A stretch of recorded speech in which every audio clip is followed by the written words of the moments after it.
তৃতীয় দিনের মতো টানা বৃষ্টি এবং উজান থেকে নেমে আসা ঢলে বৃদ্ধি পেয়েছে তিস্তা নদীর পানি। শুধু তিস্তাই নয়, চারালকাটা, যমুনেশ্বরী সহ নীলফামারী জেলার যে ছোট বড় নদ নদীগুলো রয়েছে প্রতিটি নদ নদীর পানি বৃদ্ধি পেয়েছে। আর এর ফলে এই অঞ্চলের জনজীবনে নেমে এসেছে চরম দুর্ভোগ। আবহাওয়া পর্যবেক্ষণ কেন্দ্র থেকে বলা হয়েছে যে আগামী 48 ঘন্টার মধ্যে ভারী থেকে অতি ভারী বৃষ্টিপাতের সম্ভাবনা রয়েছে। এদিকে পানি উন্নয়ন বোর্ড জানিয়েছে যদি এই পানি অব্যাহতভাবে চলতে থাকে তাহলে আগামী 48 ঘন্টার মধ্যে তিস্তা নদীর পানি, নীলফামারী জেলার যে প্রধান নদী তিস্তা নদী রয়েছে তার পানি বিপদসীমা অতিক্রম করতে পারে। তো বিপদসীমা অতিক্রম করতে পারে এই কথা শুনে তিস্তা পাড়ের মানুষের মধ্যে এক ধরনের আতঙ্ক বিরাজ করছে, কারণ এ নিয়ে তৃতীয়বারের মতো তিস্তা পাড়ের মানুষ স্বল্পমেয়াদী বন্যার সম্মুখীন হলো এবং মূলত নীলফামারী তিস্তা নদীর প্রবেশ মুখ হওয়ার কারণে তিস্তার এই যে স্বল্পমেয়াদী বন্যা অথবা পানি বৃদ্ধির যে ধাক্কাটা প্রথম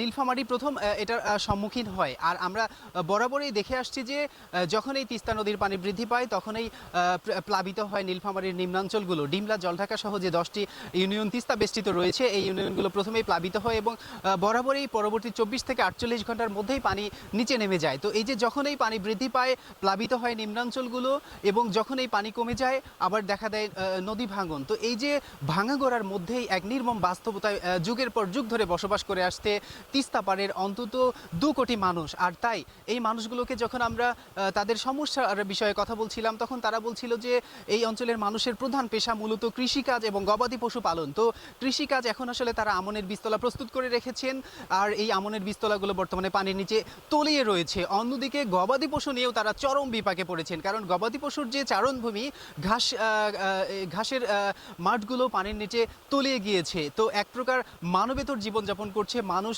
গবাদি পশুকে নিয়ে।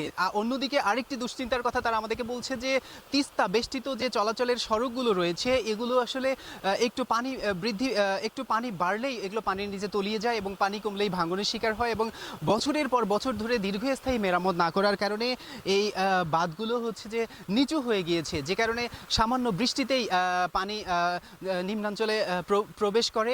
আর তাই এই বাঁধগুলো আসলে স্থায়ী মেরামত দরকার। আর এদিকে যখন আমরা তিস্তা পাড়ের মানুষগুলোকে সরকারি সহযোগিতার বিষয়ে বলছিলাম তখন তারা বলছে তারা আর ত্রাণ চায় না, তারা কোনো সহযোগিতা চায় না, কারণ বন্যার সময় এই সামান্য সহযোগিতা তাদের জীবন পাল্টিয়ে দিতে পারে না, যে কারণে তারা আসলে এটার একটা স্থায়ী সমাধান চান। আর স্থায়ী সমাধান হিসেবে তিস্তা মহাপরিকল্পনার যে আলোচনা চলছে আমরা দেখেছি যে বর্তমান সরকারের প্রধানমন্ত্রী জনাব তারেক রহমান সম্প্রতি সংসদে বলেছেন যে কোনো মূল্যেই তিস্তা মহাপরিকল্পনার বাস্তবায়ন করা হবে। আর তাই নতুন করে আশার আলো দেখছে তিস্তা পাড়ের লাখো মানুষ। তারা মশাল জ্বালিয়ে প্রধানমন্ত্রীকে স্বাগত জানিয়ে তার দৃষ্টি আকর্ষণ করে বলবার চেষ্টা করছেন যে যত দ্রুত সম্ভব তিস্তা মহাপরিকল্পনার কাজ যাতে শুরু করা হয়, আর তাহলেই এই তিস্তা পাড়ের মানুষগুলো স্বস্তিতে থাকবে। তারা আমাদের সামনে বলবার চেষ্টা করছে তারা যে জমিতে ফসল রোপণ করেন সেই সব ফসল তারা তোলার নিশ্চয়তা পান না। তারা রাতের বেলা যখন ঘুমান সকালে শান্তিমতো ঘুম থেকে উঠতে পারবেন কিনা এই নিশ্চয়তা তাদের মধ্যে নেই। হঠাৎ করে ফুলে ফেপে উঠে তিস্তা এবং তাদেরকে ঘরবাড়ি ছেড়ে আশ্রয় কেন্দ্রে গিয়ে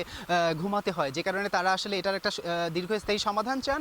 এজন্য তারা বলছেন যত দ্রুত সম্ভব তিস্তা মহাপরিকল্পনার বাস্তবায়ন। তো নীলফামারী জেলার বিভিন্ন নদ নদীর পানি বৃদ্ধির কারণে এই অঞ্চলের মানুষের জীবনে যে জনদুর্ভোগ নেমে এসেছে সেখান থেকে এই ছিল আমার কাছে সর্বশেষ খবর।